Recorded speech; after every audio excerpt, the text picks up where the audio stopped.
Admin and Finance, Mr. Kamara, and all of you that are here from both the Ministry of Information and the Ministry of Youth and Sports, and probably the Ministry of Tourism and the Ministry of Landscape here, and to our friends from the media, the journalists and all the reporters that are present here. We're glad to be invited to this very important press briefing. The invitation of the Minister of Information and by extension the Ministry to give an update on activities that are ongoing at the Ministry of Youth and Sports level. To start with, we all know that the Ministry of Youth and Sports is given the mandate to coordinate all youth and sports related matters of the government. And by so doing, we place emphasis on our mission and our goals as a ministry. But more so, our emphasis at the moment is placed on the National Development Program, the NDP, 2023 to 2027. In the recent times, the ministry commissioned and reviewed our legislative framework and policies while effectively and efficiently coordinating youth and sport programs and activities across the country through the ministry itself and sometimes through the satellite institutions whose general managers and directors are present here. To start with, we look at the legislative framework. The Ministry of Youth and Sports, having recognized the fact that in order to be able to do our work better, we need to look at our legal framework, decided to engage a consultant to develop and review certain acts of the ministry, as well as promulgate some bills. Key among them is the revision of the NEDI Act of 2014, the NYSS Act of 2015, as well as two new bills that have been developed. It is the National Youth Act and the National Sports Act. These two acts, if passed, will repeal the National Sport Council Act and the National Youth Council Act. The reason for this is because the name sounds, the two previous acts of 2000 were meant to establish two institutions, the National Youth Council and the National Sport Council. However, it does not give the mandates of those two institutions in terms of their ability to regulate and manage sports or youth matters.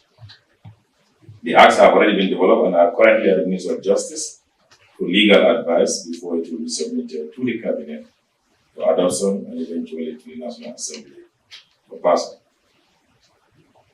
Additionally, the Sport Council was operating under a national sport policy from 2010 to 2019.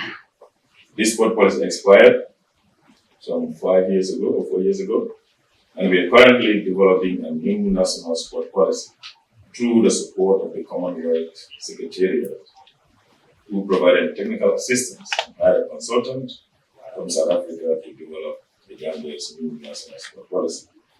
And the policy will be from 2014 to 2024 to 2029. In other areas, the ministry has already handed over certain sports infrastructure, partially completed the Kafuta one, but fully completed the Buyam, Julafar in Kian, Janjambure in Sierra, and Sandu in Yola. These facilities were in February of 2024 handed over to the sports committees of these regions, of these districts. All of you might be aware of our recent participation in the AFCON 2023, where Gambia qualified for the second time under this government and under our leadership as people leading the ministry at the moment. And the government invested $200 million to finance the participation of the team. That is the total budget, doesn't mean that's what we spent. They say what was given. Currently, the national team is back into the qualifiers for the World Cup with a match that is coming up on the 8th between Gambia and Seychelles and on the 12th between Gambia and Gabon. The state of the stadium does not allow us to play in the Gambia, and so the match between Gambia and Seychelles, which is a home match, is being played in Morocco, and the one with Gabon will be played in France. The government funded these two matches at a total of $22 million.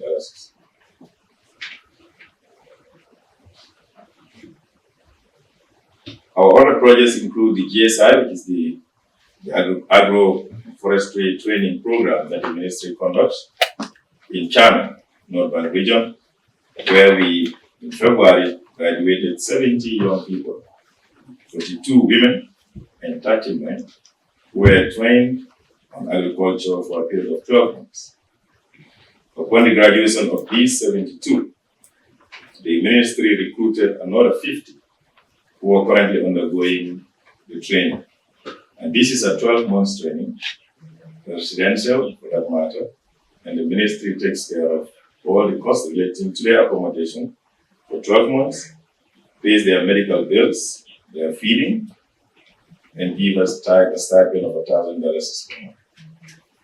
This is meant to empower our young people who are interested in furthering their skills and knowledge on agriculture, with the plan to take up agriculture as a career. On the side of the NYSS, the ministry in August of 2023 launched for the first time the National Youth Service Graduate Program with a total number of 100 young people who are university graduates and were not employed. The program was launched here by His Excellency President Adama Barrow, and it is meant to give young people or young graduates the opportunity to undergo a 12-month training, job placement training, and they paid a stipend of $5,000 per month for the period of 12 months.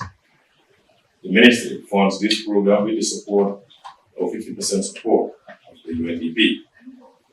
This year, we will be graduating a total number of 300 young people.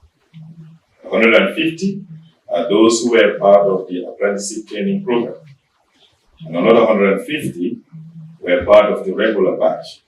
All of these were funded through by the ministry through the NYSS, and they were in different institutions for a period of 2 years to study different skills.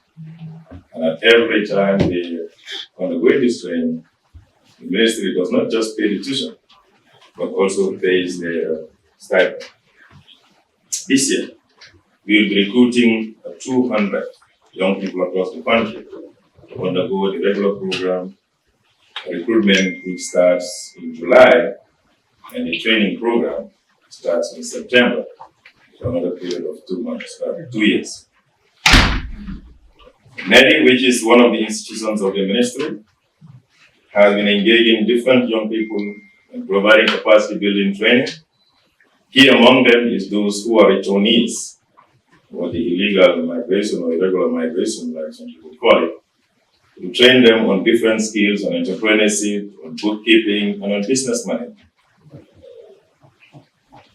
And upon their completion of their training, NEDI, with the support of IOM, gives those who qualify a certain grant to start up a business or to strengthen their existing business.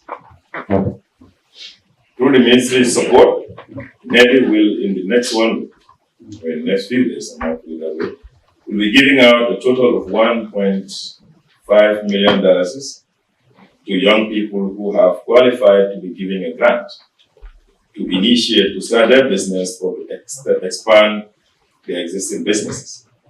This is supported through the ministry's Youth Entrepreneurship Fund, which is meant to support young people in business who otherwise would not have had the capital to expand their business or to start a new business. Now, even if they do, they have to go to the bank to take loans whose conditions they will not be able to meet. The the PIA, the President Award Scheme, which formerly was called the Award Scheme and now called the President International Award, had done in recent times have graduated a number of 1,600 young people across the country who have completed the goal program and have gone through the normal recruitment and the training processes and community volunteer activities and their coursework to be able to qualify for the goal award. This year, we would continue to support these young people across all the countries through our school-based program, as well as our skill training center in Bakary. The center currently runs different skills training in tailoring, in carpentry, in mason, in welding, and in fabrication. Though this happens at a fee, but it's a very minimal fee that is meant to support young people from needy families. Lastly, we will look at the NSC, which virtually runs a lot of the youth programs, especially in the sports sector. And we all know about the Gambia's recent participation in the African Games in Ghana, where the government supported at a budget of $36 million, and we were able to take 8 disciplines to participate in the events in Accra. And this is a record number, as the Gambia has not registered this amount of participants in any international competitions. We are currently preparing the team that qualified for the Olympics, which is taking place in Paris, France, from July 26 to August 12. And the NSC is collaborating with the GNOC, with the Gambia National Olympics Committee, to prepare the team. The ministry has already allocated $7 million to support the participation of the Gambia in the Olympics of 2024. Lastly, we look at the stadium, and as you all know, the renovation is ongoing, and we're hoping that the second phase, which is supposed to give us the requirement for CAF, will be completed by the end of July, and we will be able to bring our matches back home. The Gambia government have signed the international code for the Scorpions about 2 weeks ago. The government, through the GFF, recruited the coach, and will be paying his salary for the next 2 years.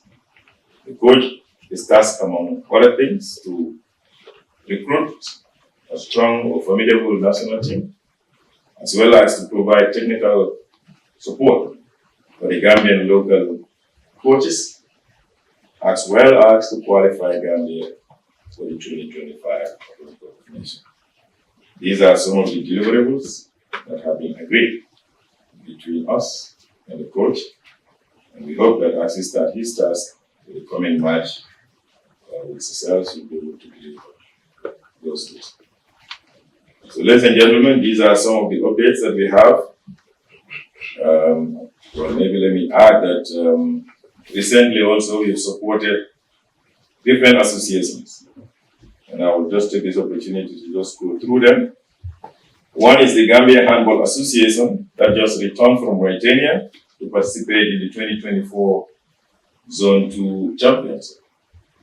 The ministry supported the Handball Association with $2 million, and we've also recently, we're giving $1.5 million to the Gambia Paralympic Committee, who would also be participating in the 2024 Paralympics in Paris, which is coming right after the Olympics.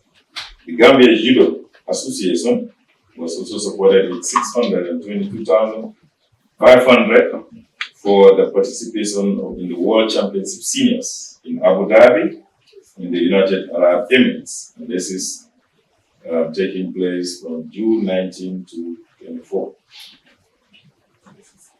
A group of young people also recently returned from Ghana who participated in the 2024 Yali cohort, The ministry supported with $195,000.